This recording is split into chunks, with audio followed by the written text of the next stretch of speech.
Let me ask you something personal. When was the last time you felt really close to God? Not just going through the motions, but truly connected. If your spiritual life has felt distant, dry, or just off, you're not alone. But here's the good news. God hasn't moved. He's waiting. And today, I'll show you simple, doable ways to draw near to Him even if life feels overwhelming. Are you ready? Let's begin with a prayer. Father, thank you for this moment to pause and draw near to you. Quiet our hearts, clear our minds, and help us to truly hear you today. We want more than just information, we want connection. Teach us how to walk closer with you, even in the middle of our busy lives. We invite your presence into this time. In Jesus' name, amen. Let's start with the foundation, the promise that sets the tone for everything else. James 4:8 says, "Draw near to God, and He will draw near to you." It's more than a verse, it's an invitation, one that puts the first move in our hands. This is where closeness with God begins, not with perfection, but with pursuit. This is a promise, not a suggestion. James 4:8 reminds us that intimacy with God isn't complicated, but it is intentional. It starts with a step, your step, and when you move toward Him, He responds, always. Think about that. The Creator of the universe responds to your movement, not based on your performance, not how holy you seem, but simply because you turn toward Him. And drawing near isn't some mystical event, it's daily, ordinary moments turned sacred. Let this sink in and ask yourself, what keeps you from taking that first step toward God each day? When do you feel closest to Him? What helps or hinders that? If you're wondering where to start, try this. Start each morning with a 2-minute God check-in. No pressure. Just say, God, I want to be close to you today. Memorize James 4:8 this week.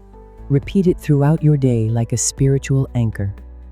So how do we actually start drawing near? The first step might surprise you. It's not about doing more. It's about making space. Step 1. Make room for God in the margins. We often tell ourselves we're just too busy to spend time with God, but let's be honest. We make time for what matters to us. We scroll, we binge watch, we hustle, and none of that is inherently bad, but if we're always too full for God, something's out of balance. The truth is, your relationship with Him doesn't require a 2-hour retreat every morning or a perfect quiet time setup. What it does need is a margin, small, intentional spaces in your day where you pause, breathe, and invite Him in. Think of it like making room at the table for someone you love. Jesus, even in the middle of healing crowds and leading disciples, regularly withdrew to quiet places, not to escape people, but to stay connected to the Father. If He needed that space, how much more do we? It's not about adding one more task to your list. It's about shifting the posture of your heart to say, God, you're welcome here, even in the middle of the chaos. If you're willing to be honest with yourself, consider this. Where in your daily routine could you insert a moment with God? What activities drain your spiritual energy and what restores it? Faith grows when we take small, intentional steps. Try this. Identify one margin moment in your day, a commute, a walk, or waiting in line. Use it to pray or reflect. Try this for 7 days. 1 breath prayer every hour. Something simple like, Lord, I'm here. Now that you've made room, how do you fill it? The answer is simple. Start the conversation. Talk to God, and not with fancy words, but with your real voice. Step 2. Talk to God like He's listening, because He is. Prayer doesn't have to be polished or poetic. It's not a performance, and God isn't sitting in heaven grading your grammar or waiting for the perfect words. He's after your heart. What He wants most is honesty. Throughout the Bible, we see people pouring themselves out before God. David cried out in frustration. Job questioned in his suffering. Jesus wept in anguish.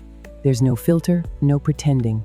Just real people bringing real emotions to a real God. And that's the invitation for us too. You don't have to fix your feelings before you come to Him. You just come. And the more you make space to talk to God with that kind of raw honesty, whether it's joy, pain, doubt, or gratitude, the more you begin to trust Him with every part of your life. Prayer becomes less of a duty and more of a relationship. Less about saying the right thing and more about saying the true thing. It's not just about hearing truth, it's about letting it change you. Start with these questions. Do you find yourself filtering your prayers? Why? What's something you haven't told God, but need to? Let's bring this down to earth with something you can do today. Set a 5-minute timer and journal a prayer. No edits, no filters, just honesty. End each day with 2 sentences to God. 1 thank you, 1 request. Conversation with God is a 2-way street. If prayer is how we speak, Scripture is how God answers. Let's talk about listening. Step 3. Let God speak back through His Word. If prayer is how we speak to God, then Scripture is how He speaks back. The Bible isn't just a historical record or a collection of inspirational quotes, it's alive. It's God's voice, still speaking, still relevant, still personal. But like any voice, you can only hear it if you're willing to listen. And that starts by opening it. You don't need to dive into 5 chapters a day or pressure yourself to understand everything at once. In fact, starting small often leads to the most meaningful moments. Open to just a few verses. Read slowly. Then ask one simple but powerful question. God, what are you showing me about who you are? That one question can shift your reading from routine to relationship. Because when you approach Scripture expecting to hear from a living God, that's exactly what happens. It becomes personal. It becomes intimate. And over time, it shapes the way you see Him, the way you see yourself, and the way you live. Let's pause here and make it personal. When was the last time God's Word hit you personally? Do you read the Bible looking for information or for connection? So what could this actually look like in your everyday life? Start here. Choose one gospel. Read one short passage each day this week. After reading, write down one sentence that sticks with you.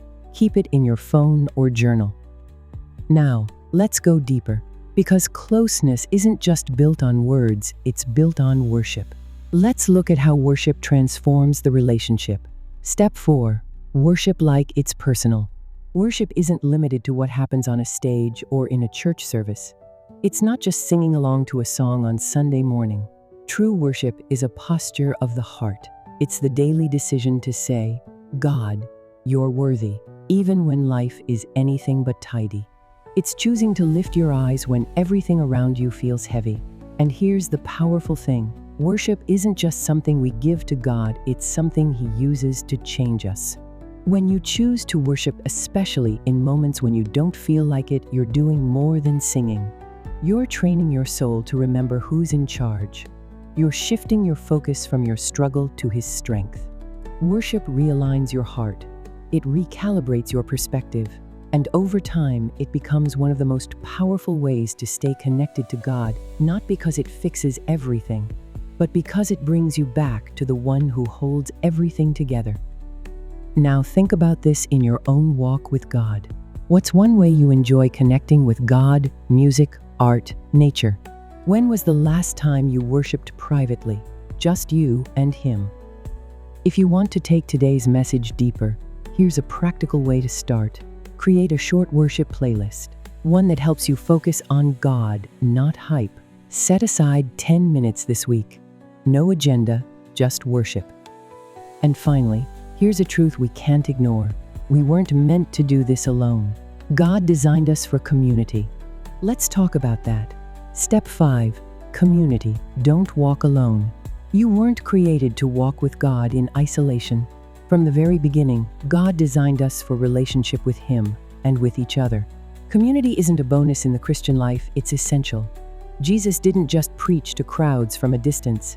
He invited people into His life. He ate with them, traveled with them, wept with them, and prayed with them. He modeled a rhythm of faith that was deeply personal but never private. And the same is true for us. Our intimacy with God often deepens when we're walking alongside others who are chasing after Him too. When you open up about your struggles, when you ask someone to pray for you, when you take time to encourage someone else in their faith, you're not just building relationships. You're creating sacred space where God moves. This is how we grow. This is how we draw near, not just individually, but together. Because sometimes the strength to keep going comes from the person walking beside you. Here are some questions to help you take this from theory to practice. Do you have someone you can talk to about your spiritual life? How would your relationship with God change if you invited someone else into it? Now that we've reflected on this truth, let's put it into practice with a simple action step. Reach out to one person this week. Ask how you can pray for each other. If you're not in a group, find one. Online, in person, wherever. Just don't isolate. Here is an invitation to begin today. So now you've got the steps. Where do you start? Not with a master plan, just one step. Today, draw near to God and He will draw near to you. Don't wait to feel ready. Don't wait to get your life together. He's not looking for perfection. He's looking for proximity. Here are some final questions to consider. What's one small step you can take today? What's keeping you from drawing near to God, and are you ready to let it go? It's one thing to hear the truth, another to apply it. Try this step to make it real. Pause this video when it ends. Take 60 seconds. Just talk to God. Start now. Let's close out this Bible study with a brief prayer.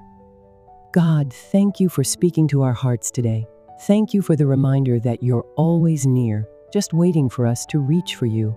Help us take what we've learned and live it out one simple step at a time.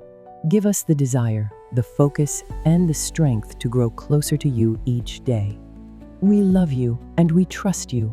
In Jesus' name, amen. Thanks for spending this time in God's Word today. If this encouraged you, consider sharing it with someone else who is interested in learning simple ways to cultivate a closer relationship to God. Like and subscribe for more daily Bible studies. And if you need prayer, drop a comment below. We'd love to pray for you.